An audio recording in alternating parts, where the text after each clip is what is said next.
We are starting with the new unit of chapter number 4, that is unit 3, registration and dissolution of a firm.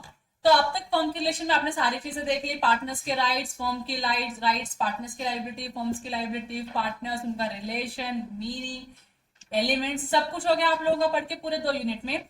अब third unit छोटा सा ही unit है, देखो 6 ही page का unit है, उस पर लिख दिया है, मतलब आगे तो अच्छा लगता है, कम कम पेजेस देख के मुझे भी बहुत सेटिस्फेक्शन फील होता है कि यार कम पढ़ना है हम लोगों को इस यूनिट में।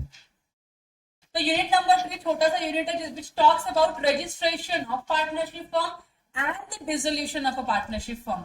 रजिस्ट्रेशन डिसोल्यूशन मतलब चालू करो बंद करो, चालू कैसे करना है बंद कैसे करना है उसके बारे में लिखा हुआ है। तो इसमें आपको क्या क्या पढ़ना है? सो मोड्स ऑफ इफेक्टिंग रजिस्ट्रेशन, कैसे आप रजिस्ट्रेशन ले सकते हो पार्टनरशिप फर्म के अंडर में, वो आपको पढ़ना है। दूसरा है consequences of non registration, what if मैंने रजिस्ट्रेशन नहीं लिया तो उसके कॉन्सिक्वेंसेस क्या हो सकते हैं। मतलब बहुत बार है ना कि देखो बहुत सारे स्टेट्स में पार्टनरशिप फर्म का रजिस्ट्रेशन लेना कंपलसरी है क्या? नहीं।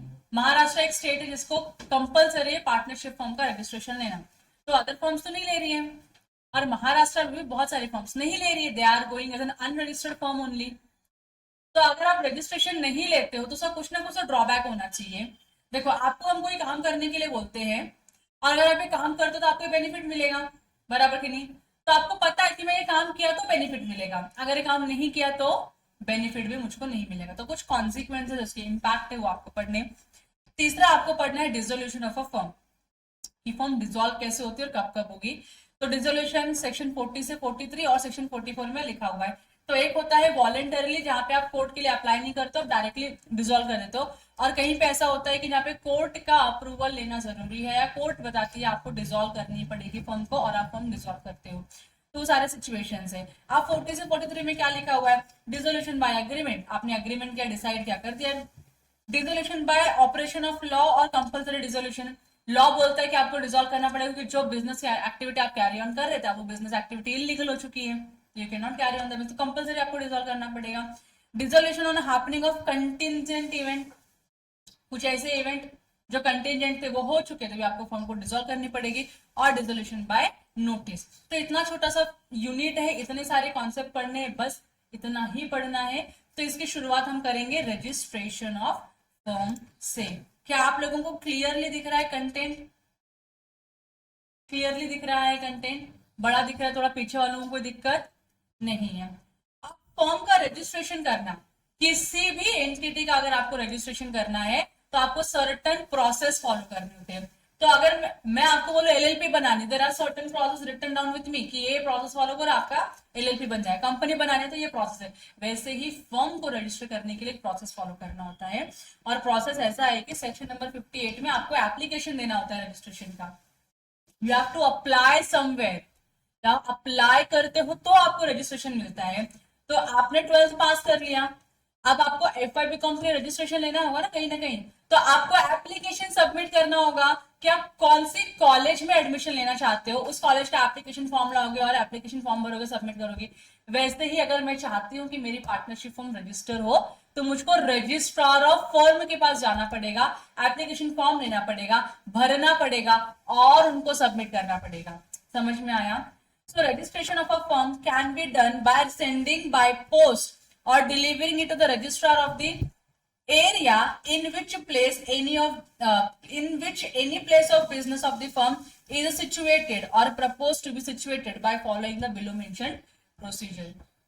तो ये पूरे लाइन में एक ही चीज लिखी है लोगों ने कि अगर आपको एप्लीकेशन करना है तो आपको एप्लीकेशन फॉर्म है ना पोस्ट से या तो रजिस्ट्रार को पोस्ट से या स्पीड पोस्ट से भेजना पड़ेगा। फॉर्म भी भेजना पड़ेगा, फॉर्म के साथ अलग एडिशनल डॉक्यूमेंट्स भी भेजने पड़ेंगे, मतलब फिजिकल काम करना पड़ेगा आपको, आपके पास वर्चुअल का ऑप्शन नहीं है। दो महाराष्ट्र में आरओएफ जो है वो क्या हो चुका है, वर्चुअल हो चुका है, लेकिन उनको ऑनलाइन भी डॉक्यूमेंट सबमिट करना है and you have to submit the documents offline also. तो आरओएफ यहाँ पे पुणे में है, तो पुणे में आपको आरओएफ मिलेगा, वहां पे आपको कुरियर या तो स्पीड पोस्ट करना ही पड़ेगा, जब तक उनके पास डॉक्यूमेंट नहीं आएगा वो आपका एप्लीकेशन स्टार्ट नहीं करेंगे। यहाँ तक क्लियर हो गया? अब एप्लीकेशन करने के लिए आपको कुछ प्रोसेस फॉलो करने पड़ेंगे। तो क्या है? Obtain a statement in the prescribed form from the office of the registrar. मतलब यहाँ पे क्या बोला है, एप्लीकेशन फॉर्म ले लो। क्या ले लो आप, एप्लीकेशन फॉर्म ले लो। कहां से लोगे, जिस एरिया में आपका ऑफिस होने वाला है, बिजनेस होने वाला है, या जिस एरिया में आपका बिजनेस ऑलरेडी एग्जिस्ट कर रहा है, उस एरिया को कौन सा आरओएफ एप्लीकेबल है, उस आरओएफ का आप क्या लोगे, एप्लीकेशन फॉर्म लोगे। दूसरा, स्टेट द फॉलोइंग इन्फॉर्मेशन। अब फॉर्म में क्या क्या भरोगे, तो आपको फॉर्म का नाम लिखना पड़ेगा।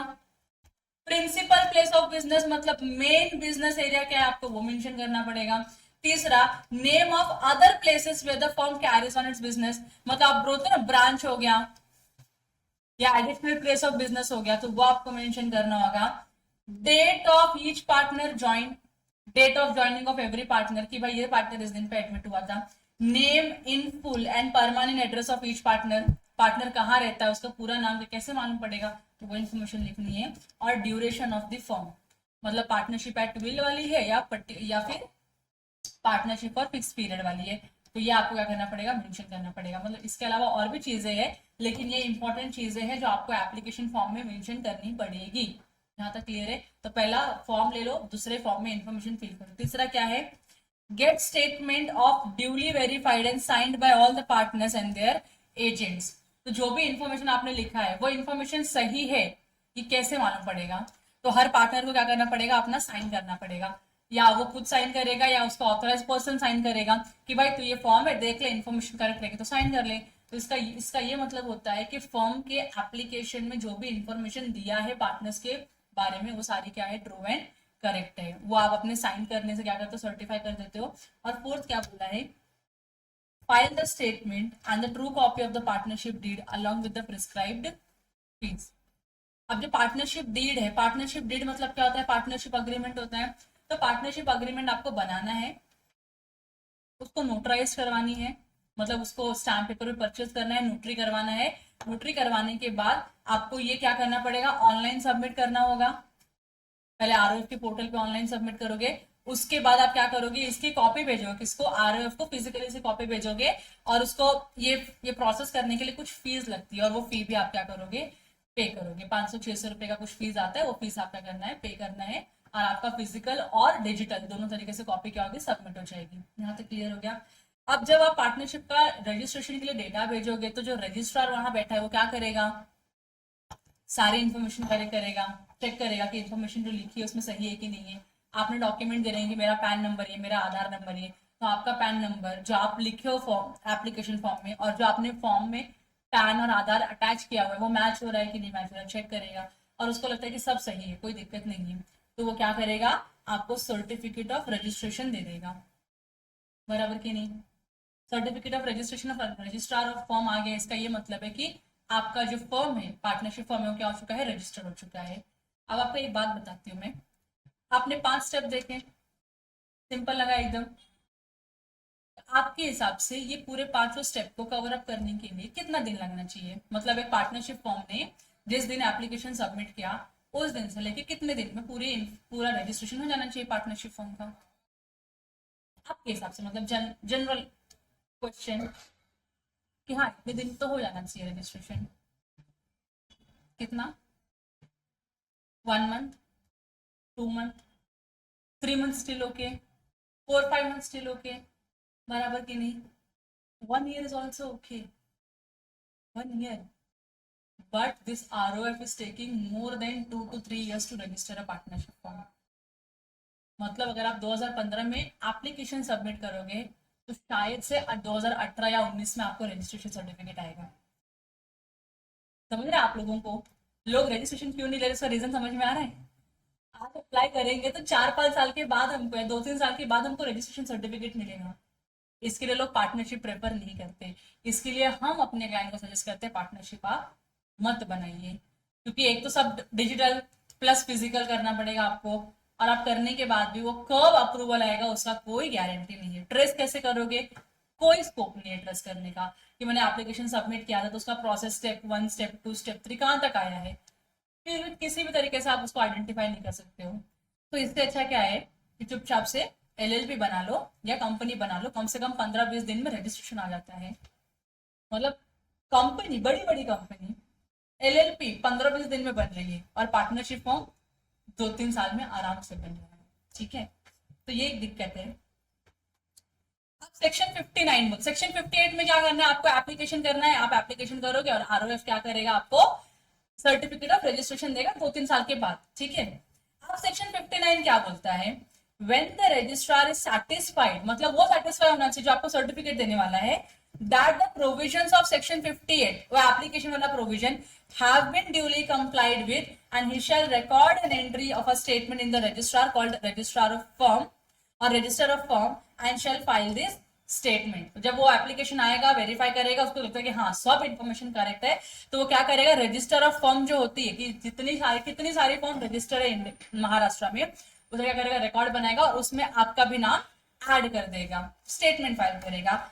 देन ही shall issue certificate of registration, पहले रजिस्टर में एंट्री करेगा, उसके बाद आपको सर्टिफिकेट ऑफ रजिस्ट्रेशन इश्यू करेगा।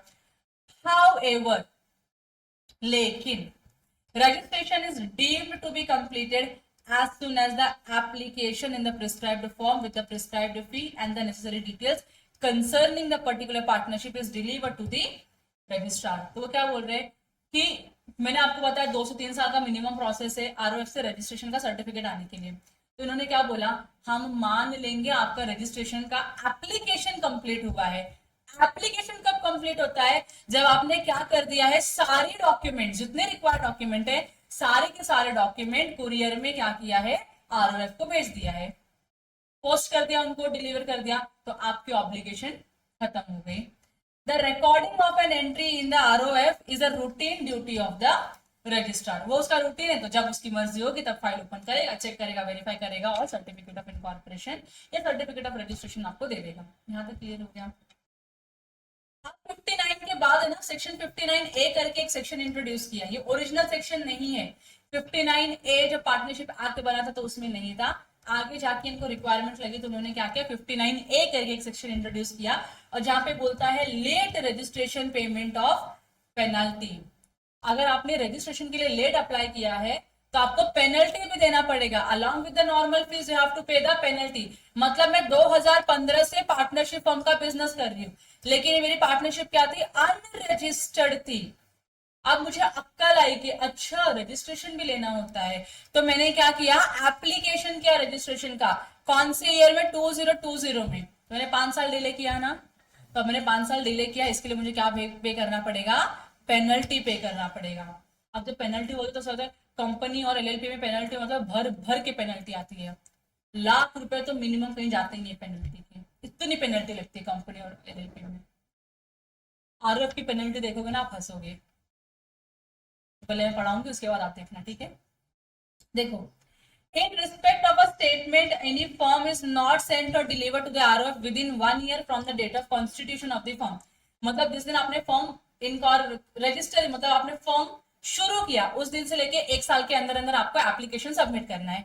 अगर आपने नहीं किया, so that then the firm may be registered on a payment to the registrar of a penalty of ₹100 per year of delay, 100 per year का पेनल्टी भरोगे तो उसके बाद आपका रजिस्ट्रेशन होगा पार्टनरशिप फर्म का। और अच्छी बात पता है क्या है, अगर आप आरओसी का कोई एक पर्टिकुलर फॉर्म, एक फॉर्म है, बहुत ही 2 फॉर्म इतने गंदे फॉर्म है ना आरओसी के, कंपनी के सिचुएशन में एक होती है AOC4 और एक होती है MGT 7 और 7E, ये 2 फॉर्म इतने गंदे फॉर्म है ना कि अगर इनका आप 1 दिन से भी डिले करते हो फाइलिंग करने के लिए, 1 दिन से, per day 100 rupees per form लगता है, पर डे 100 रुपीज, इसका डिले किया तो 100 रुपीज पर डे, इसका डिले किया तो 100 रुपीज पर डे, दोनों का डिले किया तो कितना होगा, 200 रुपीज पर डे। अभी कब तक लगेगा, जब तक आपने ये फॉर्म भर नहीं दिया तब तक। तो कितने लोग है ना ऐसा 3 साल के बाद जागरूक होते हैं कि अरे यार ये फॉर्म भी भरना था हम लोगों को। तो 3 साल मतलब 1 साल में 365 डेज, 3 साल मतलब कितना हो गया, 365 मल्टीप्लाई बाय 3 किया मैंने तो 1095, कितना हो रहा है, 1095 डेज हो रहा है, मल्टीप्लाई बाय 100, 109500 मतलब कितना हो गया, 1,09,500 भरना पड़ेगा, चॉइस नहीं है, जितना डिले करोगे उतना और भरना पड़ेगा। समझ में आ रहा है। तो ये आरओएफ की जो पेनल्टी है ना, आरओएफ की पेनल्टी में से जब हम लोग कंपनी का पेनल्टी भर लेते हैं 1,00,000 रुपया, 2,00,000 रुपया, 3,00,000 रुपया, तो मैं 100 रुपया पर साल, बहुत ही कम है, बहुत ज्यादा कम है। लेकिन ये कब का है? जब अमेंडमेंट हुआ था 80s 90s में, तब का है। तो तब 100 रुपये बहुत बड़ा वैल्यू था, अब 100 रुपये का कोई वैल्यू नहीं है। तो उन्होंने बोला अगर आपने डिले किया है, मतलब इनकॉर्पोरेशन के बाद आपने अगर 1 साल के अंदर अंदर एप्लीकेशन नहीं किया है, तो आपको क्या करना पड़ेगा, 1,000 रुपीज का, सॉरी 100 रुपीज का पेनल्टी भरना पड़ेगा। That will be per year. तो जितने ईयर आपने डिले किया, तो 5 साल डिले किया तो मल्टीप्लाई बाय 5, कितना आता है मैक्सिमम, 500 रुपीज का आपको फाइन भरना है और आपका रजिस्ट्रेशन सबमिट करना है। यहाँ तो क्लियर हो गया। अब सेक्शन 69 बोलता है कॉन्सिक्वेंसेज ऑफ नॉन रजिस्ट्रेशन। अगर मैंने फॉर्म को रजिस्टर नहीं किया तो उसके क्या कॉन्सिक्वेंसेज हो सकते हैं। तो इसमें कुछ सिचुएशंस लिखे हैं, कुछ मतलब कितने सिचुएशंस है, 3 सिचुएशंस है। इस 3 सिचुएशन में आपको समझ में आएगा कि अगर फॉर्म ने रजिस्ट्रेशन नहीं किया तो ये सारे प्रॉब्लम्स हो सकते हैं। तो पहला क्या है, the partners can not file a suit against the firm और द अदर पार्टनर। मतलब अगर दो, मानो 3 पार्टनर है, ये 3 पार्टनर है, ये 3 पार्टनर में से अगर इस पार्टनर के साथ क्या हुआ है, बुरा हुआ है, मतलब इसके साथ आपने गलत एक्ट किया हुआ है, तो ये चाहेगा ना कि मैं इनके ऊपर केस करूं या मैं पूरी फर्म के ऊपर केस करूं, और जितना मेरे को नुकसान हुआ है, लॉस हुआ है रॉन्गफुल एक्ट से, मैं उसका रिकवरी कर लूं बराबर के लिए। चाहेगा ना केस फाइल करने का, ये नहीं कर सकता। दूसरे पार्टनर के ऊपर भी और फर्म के ऊपर भी केस नहीं कर सकता, क्योंकि वो क्या है, अनरजिस्टर्ड फर्म है। तो ये आपको प्रॉब्लम झेलना पड़ेगा, आप केस फाइल नहीं कर सकते हो। So a partner of an unregistered firm can not file a suit against the firm और हिज अदर पार्टनर और प्रेजेंट पार्टनर और पास्ट पार्टनर, मतलब जो पहले एक्स पार्टनर थे उनके ऊपर भी नहीं कर सकते, करंट जो पार्टनर उनके ऊपर भी नहीं कर सकते हो। However this disability may be removed by getting the form registered before filing the suit. तो उन्होंने क्या बोला, अगर आपकी फॉर्म अनरजिस्टर्ड है, तो अनरजिस्टर्ड है तो आप अपने फॉर्म के ऊपर या फॉर्म में किसी भी पार्टनर के ऊपर केस नहीं कर सकते हो। But you want to exercise this right of suit. अगर आपको केस फाइल करना ही है, केस फाइल करना ही है, तो केस फाइल करने के पहले बिफोर क्या करना पड़ेगा, आपको रजिस्ट्रेशन लेना पड़ेगा। रजिस्ट्रेशन ले लो तो ये कॉन्सिक्वेंसेस रिमूव हो जाएगा। मतलब अब आप रजिस्टर्ड हो तो आप केस फाइल कर सकते हो क्या, यस, रजिस्ट्रेशन लेने के बाद केस फाइल करो, वरना आप केस फाइल नहीं कर सकते हो। पहला पॉइंट क्लियर है। तो एक पार्टनर किसी दूसरे पार्टनर के ऊपर या पार्टनरशिप फर्म के ऊपर केस फाइल नहीं कर सकता। रीजन बीइंग ये फर्म क्या है, अनरजिस्टर्ड है। अगर उसको फिर भी केस फाइल करना है तो क्या सजेस्ट करोगे, पहले रजिस्ट्रेशन लो उसके बाद केस फाइल करो। क्लियर हो गया यहां तक। Second, the firm can not file suit against third parties. मतलब अब जो फर्म है वो थर्ड पार्टी के ऊपर भी केस फाइल नहीं कर सकती है।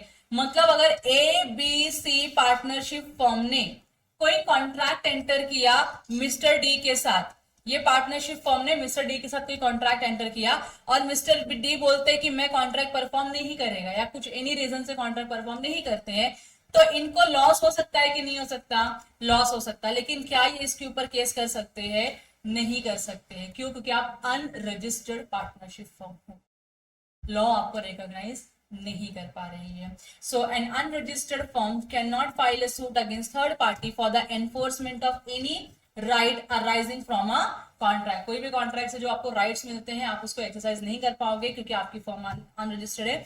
और again this disability of the unregistered firm can be removed by firm getting it registered before filing the suit.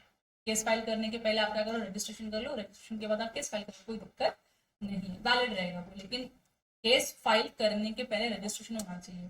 बिना रजिस्ट्रेशन के अगर आप केस फाइल करने के लिए जाते हो तो नहीं हो पाएगा।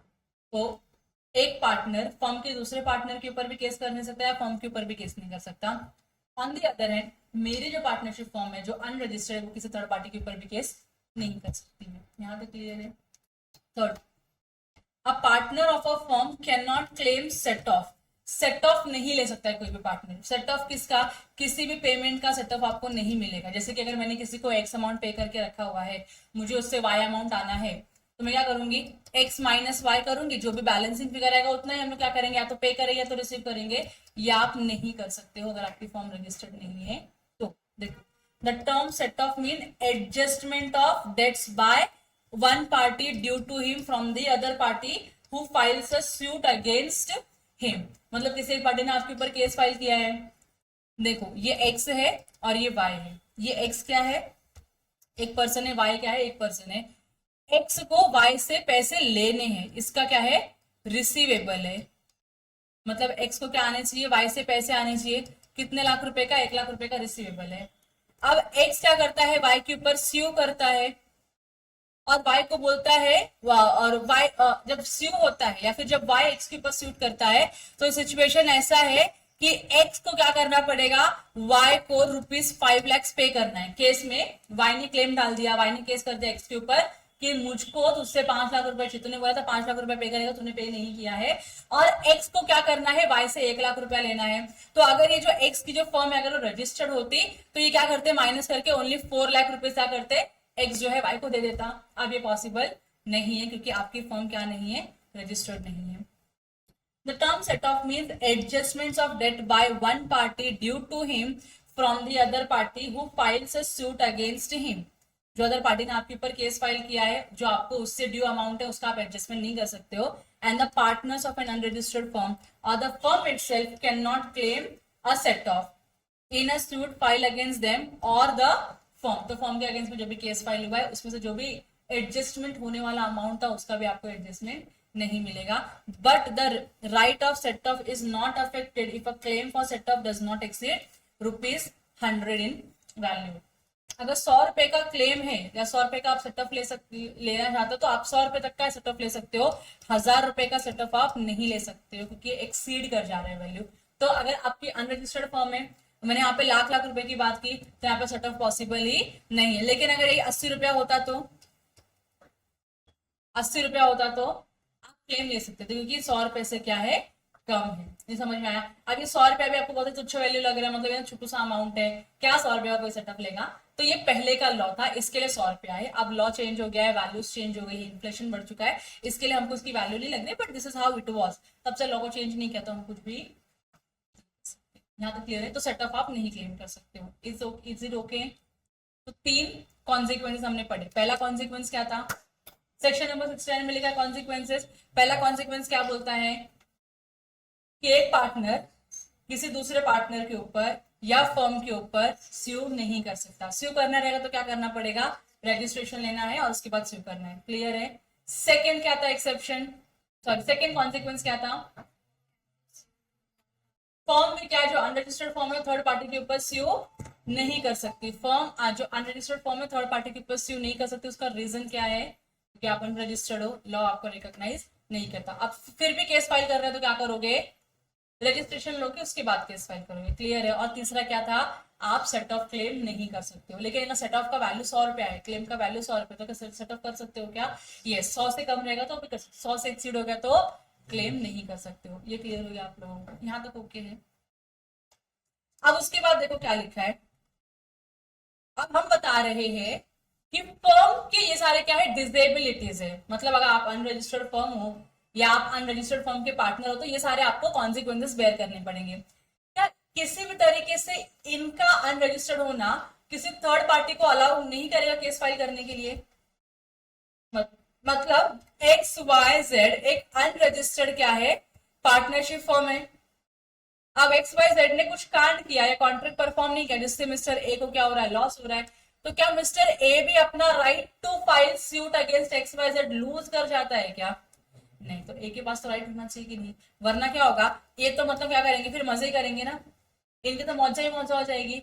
क्यों हो जाएगी मौजा ही मौजा, एक तो कॉन्ट्रैक्ट भी करो, डिफॉल्ट भी करो, केस भी नहीं हो सकता तुम्हारे ऊपर, बराबर की नहीं। तो अल्टीमेट नुकसान किसका होगा, थर्ड पार्टी का होगा। तो ये होना चाहिए क्या, नहीं होना चाहिए। तो लॉ बोलती है आप अनरजिस्टर्ड हो, इसका ये नहीं मतलब है कि अदर पार्टी को ये सारे राइट्स नहीं मिलते। तो पहला उन्होंने क्या बोला, following rights are not affected by the non registration.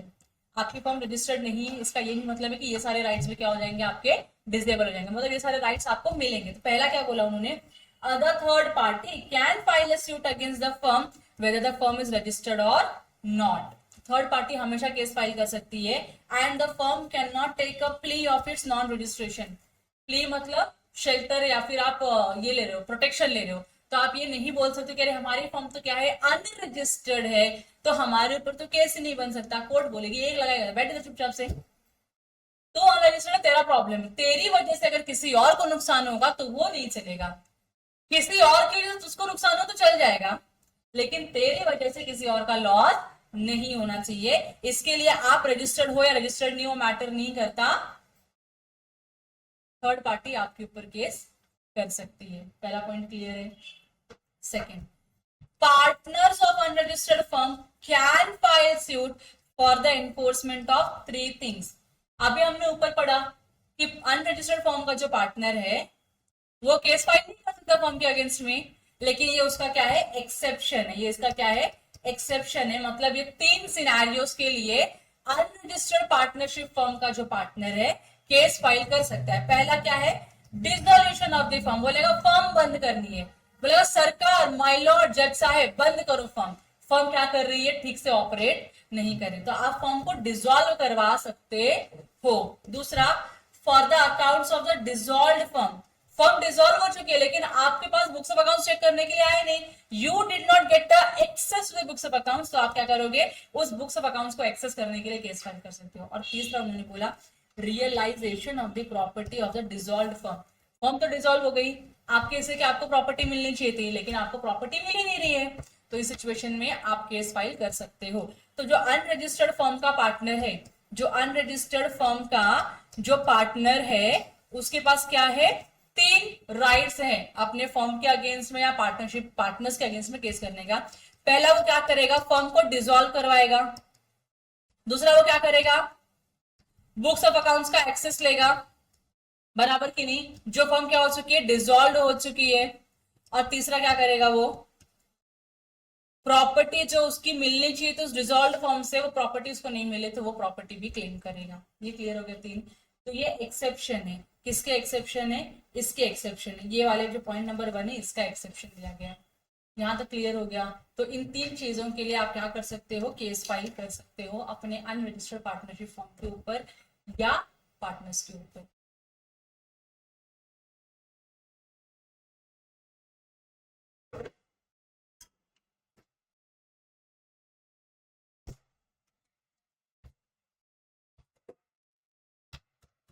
Then third point को क्या बोला है, partners of unregistered firm can sue for the contract other than partnership contract, that is personal contract, and they can also sue for the statutory rights।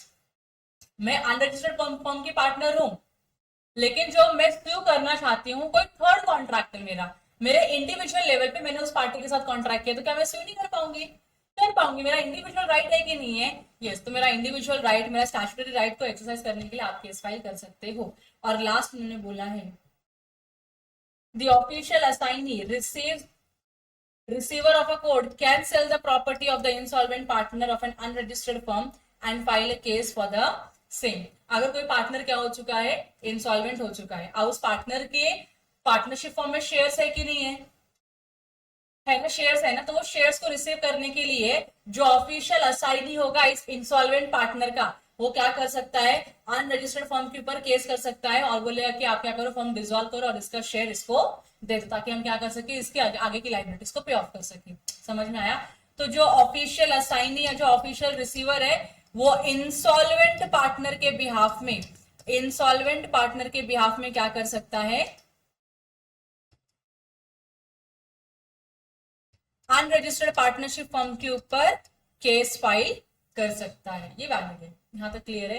तो ये हमने क्या पढ़ा, situations जहां पे आपकी पार्टनरशिप फर्म रजिस्टर्ड है, रजिस्टर्ड नहीं मैटर नहीं करता, जो आउटसाइडर है, थर्ड पार्टी है, उसको ये सारे बेनिफिट्स मिलेंगे ही मिलेंगे। यहां तक क्लियर हो गया आप लोगों को। इंसॉल्वेंट पार्टनर के बिहाफ में वो अनरजिस्टर्ड पार्टनरशिप फर्म के ऊपर केस फाइल कर सकता है और उसकी प्रॉपर्टी रिकवर कर सकता है। यहां तक क्लियर है।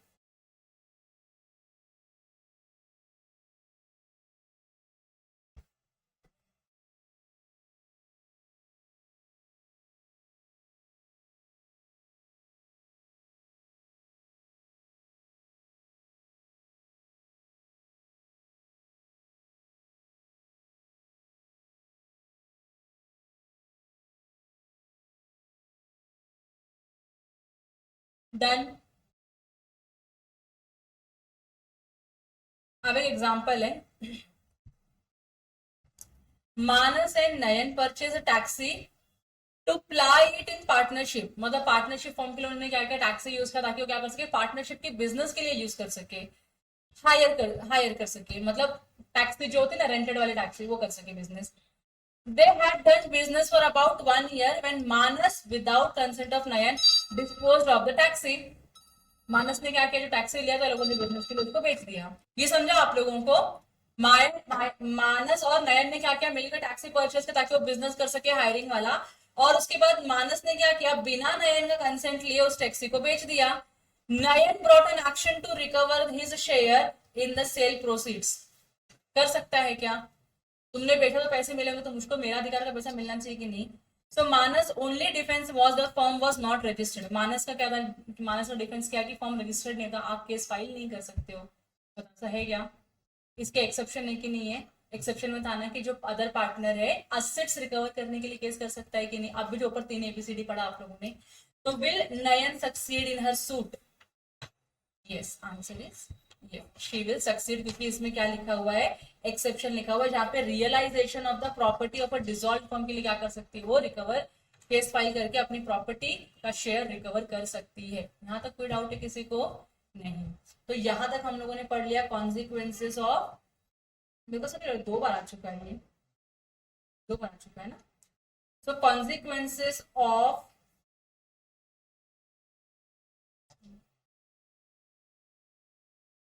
यहां तक हम लोगों ने पढ़ लिया है कि अगर आपकी फॉर्म रजिस्टर्ड नहीं तो क्या क्या कॉन्सिक्वेंसेस फेस करने पड़ेंगे, वो सारे इस पॉइंट्स में कवर हो चुके हैं। अब यहाँ पे एक एग्जांपल दिया है, ये एग्जांपल लास्ट पढ़ के विल टेक अ ब्रेक, ठीक है? क्या लिखा है देखो, X and company is registered as a partnership form in 2017। अब पार्टनरशिप फॉर्म रजिस्टर्ड है कि अनरजिस्टर्ड है? रजिस्टर है। इसमें पार्टनर्स कौन कौन है? ABC है, और ए की डेथ कब हो गई है? 2018 में डेथ हो चुकी है। And in 2019, B and C sue X in the name and on behalf of A and company. अब A, B, C के 3 पार्टनर है, 3 पार्टनर में से एक पार्टनर की डेथ हो चुकी है, और फर्म का नाम अभी भी A एंड कंपनी ही पड़ा है। आगे जाके 2019 में डेथ होने के बाद पार्टनर की, BC ने क्या किया, X के ऊपर केस फाइल किया। बताओ ये केस वैलिड होगा क्या?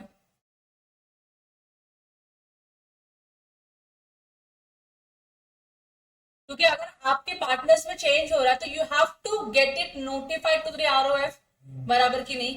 सो इन्होंने क्या किया, ए एंड कंपनी के ऊपर बिना फ्रेश रजिस्ट्रेशन लिए, मतलब बताना चाहिए था कि पार्टनर की डेथ हो चुकी है, अब हम खाली 2 ही लोग बच्चे बिजनेस कैरी कर रहे हैं, बिना रजिस्ट्रेशन लिए उन्होंने क्या कर दिया, केस फाइल कर दिया। तो आप मुझे बोल रहे हो कि नहीं वो केस फाइल नहीं कर सकते, the answer is wrong, they can file a case and the suit will be valid suit. The reason being, कोई पार्टनर था, मर गया, आपने इंटीमेट नहीं किया, आपने नॉन कंप्लायंस है कि आपको इंटीमेट करना, लेकिन आपने इंटीमेट नहीं किया। लेकिन जब ओरिजिनल रजिस्ट्रेशन हुआ था तो क्या ये पार्टनर था उस पार्टनरशिप फॉर्म में? यस, तो ये पार्टनर था ना, आपने इसकी मरने की इंटीमेशन नहीं दी है, बराबर की नहीं? तो यस, बी और सी जो केस फाइल करेंगे वो क्या होगा, मेंटेनेबल होगा। लेकिन यही अगर इन्होंने किसी को एडमिट किया होता, मतलब नया पार्टनर आया होता और नया पार्टनर का इंटीमेशन इन्होंने दिया नहीं ROF को, और बिना इंटीमेट किया अगर ये लोग केस फाइल करते तो वो इनवैलिड हो जाता, वो मेंटेनेबल नहीं होता, क्योंकि केस करने के टाइम पे वो पर्सन पार्टनर है क्या, उसमें नहीं है, आपने बताया ROF को नहीं है ना, तो मेंटेनेबल नहीं होता। So now the first question is the consideration whether the suit is maintainable. Answer is yes, the suit is maintainable. यहां तक क्लियर हो गया? तो अगर कोई मरता है और मरने के बाद अगर आपने बिना रजिस्ट्रेशन के केस फाइल किया तो those case will be valid cases. किसी को एडमिट करते हो और बिना फ्रेश रजिस्ट्रेशन के आप केस के लिए अप्लाई करते हो तो those will not be a valid maintainable case, ठीक है? इसका आपको यहाँ पे यूनिट में ना कुछ एग्जांपल्स लिखे हुए, मतलब थ्योरी लिखा हुआ है और उसके बाद एग्जांपल लिखा, मैंने आपको कंक्लूजन देने से वैसे। देखो ये जो हमने अभी एग्जांपल पढ़ा वो इसका यहाँ पे एक्सप्लेनेशन दिया हुआ है कि क्यों मेंटेनेबल है। So as regards the question whether in the case of registered firm whose business was carried on after its dissolution by the death of one partner, suit can be filed by the remaining partner in respect of any subsequent dealings or the transactions without notifying to the registrar of the firm the changes in the constitution of the firm, and it was decided that the remaining partner should sue in respect of subsequent dealing or transaction even though the firm was not registered again after such dissolution and no notice of the partner was given to the ROF. क्योंकि यहाँ पे आपको समझना किस perspective से है कि जब मैंने रजिस्ट्रेशन ओरिजिनल लिया था तो उस रजिस्ट्रेशन में ए बी और सी पार्टनर थे. If answer is yes, A B C और पार्टनर थे. उसके बाद किसी भी पार्टनर की कुछ भी हो जाती है, इनकैपेसिटी अराइज होती है, डेथ हो जाती है और इन्होंने नोटिफाई नहीं किया. नोटिफाई नहीं किया मतलब आपने आरओएफ को इंटीमेट नहीं किया. बिना आरओएफ को इंटीमेट किए भी आप जो केस है ना वो फाइल कर सकते हो किसी भी थर्ड पार्टी के अगेंस्ट में. लेकिन कंडीशन क्या होनी चाहिए, ये रिमेनिंग पार्टनर ही होनी चाहिए. इसमें समझ में आया. अभी इसमें क्या लिखा है लोगों ने आगे, अगर आगे क्या बोल रहे हैं 2019 में ये लोगों ने किसको ले लिया, डी एक न्यू पार्टनर को एडमिट कर लिया. मतलब पहले ए बी सी थे, अब ए ऐसा हो चुका है बी सी और ये लोगों ने क्या किया डी को प्लस कर दिया अपने पार्टनरशिप फॉर्म में. तो अभी डी को ले लिया. अब जब आपने डी को लिया तो क्या आपकी फर्म का रिकॉन्स्टिट्यूशन फिर से हुआ. क्या ये डी आपका पार्टनर है, ये आपको बताना चाहिए, आरएफ को बताना चाहिए. आपने नहीं बताया ये वाला बात. तो क्या अब ये जो फर्म है इनमें से अगर कोई भी केस फाइल करे तो क्या केस वैलिड होगा. आंसर इज नो, क्योंकि आपने नए पार्टनर को एडमिट किया without intimating the आरओएफ. Now, for example, what difference would it make if in 2019 B and C had taken new partner D and then filed a suit against X without fresh registration? So, where a new partner is introduced, the fact is to be notified to the registrar ROF. ठीक है. Who shall make a record of the notice in the entry relating to the firm in the register of ROF. तो ये आपने जो change किया नए partner को लिए आपको इंटीमेट करना जरूरी है ताकि वो अपने आरओएफ में चेंजेस कर सके accordingly. Therefore the firm can not sue as these new partner और new partners name has not been entered in the register of firm. तो जब आप केस फाइल कर रहे थे जो नया पार्टनर था आपके साथ उसका नाम आरओएफ में था क्या, नहीं था. ऊपर वाली सिचुएशन उसका नाम आरओएफ में था क्या, ए का नाम था क्या आरओएफ में, यस. उसका रजिस्ट्रेशन में नाम था. इसके लिए केस मेंटेनेबल था. यहाँ पे इसके लिए केस मेंटेनेबल नहीं है क्योंकि जो आपने नया पार्टनर को लिया वो नया पार्टनर का नाम आरओएफ के रजिस्टर में नहीं है. And it was pointed out that in the second requirement the person suing means a person in the sense of individual whose name appear in the ROF register. आरओएफ के रजिस्टर में जिसका नाम होता है उसी को हम बोलते हैं पर्सन स्विंग. वो पर्सन केस फाइल कर सकते हैं as a partner and who must all be the partners in the firm at the date of sue. तो जिस दिन आप केस फाइल करते हो उस दिन जितने पार्टनर्स है उन सबका नोटिफिकेशन किसके पास होना चाहिए, आरओएफ के पास होना चाहिए. अगर आपको केस फाइल करना है तो आपको उसके मरने के बाद नए पार्टनर को एडमिट करने के बाद आपको एप्लीकेशन के लिए फिर से रजिस्ट्रेशन करना होगा आरओएफ को, ताकि आरओएफ क्या करे अपने रजिस्टर में उसको मेंटेन करे, चेंज कर सके कि हाँ भाई ये पार्टनर गया, ये पार्टनर आया. अब अगर आप लोग केस फाइल करते तो वैलिड था, बिना रजिस्ट्रेशन के वैलिड नहीं है. With registration it is a valid case. यहाँ तक क्लियर हो गया, यहाँ तक क्लियर हो गया. अब हम लोग लेंगे एक ब्रेक छोटा सा और ब्रेक के बाद हम लोग पढ़ेंगे डिसोल्यूशन ऑफ फर्म. ठीक है, यहाँ तक ओके आप लोगों को. Great. Let's take a break of 15 to 20 minutes. You guys have breakfast, I will have my lunch and then we will meet again.